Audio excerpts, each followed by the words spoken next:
Presently in Asia, there's a quiet revolution going on, which will mean a seismic shift in the balance of power in global supply chain over the next 10 years. Chinese manufacturers are fast developing from low-cost suppliers of cheap goods for foreign OEMs into global brands in their own right.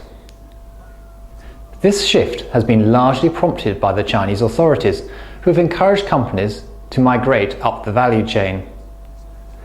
This is sensible in an economic environment where inflationary pressures are making it increasingly difficult for Chinese manufacturers to compete on costs alone. There is also a political imperative which sees globalization as the next logical step for Chinese companies. This has major implications for the associated logistics market. Bringing a Chinese brand to Western consumers will mean that these companies will be increasingly taking control of their supply chains. They will establish distribution networks in North America and Europe, and in some cases have already done so. This is a long way from the factory gate strategies that all pursued in the 1990s. Haier is perhaps the best known of these emerging brands. It has already achieved leadership in the domestic appliance market with a share of around 6%.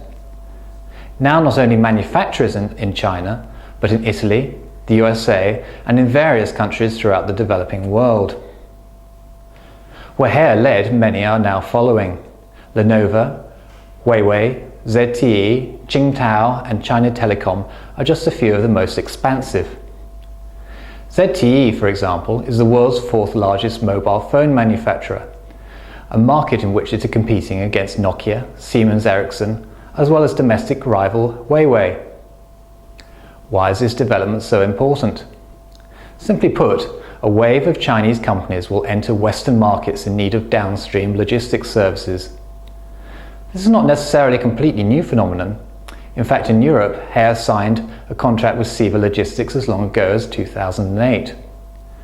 However, the trend will gather pace, and logistics service providers will need to be aware of this changing customer profile if they are to take advantage of the opportunities it offers.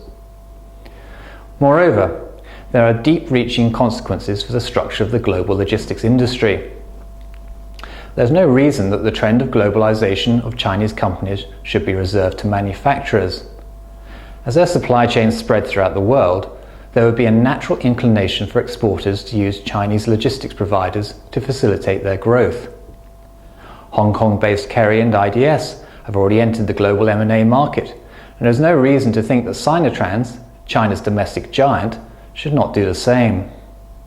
If this is the case, the global logistics market could look very different in the coming years, with the strong possibility that Asian providers will emerge as the dominant force.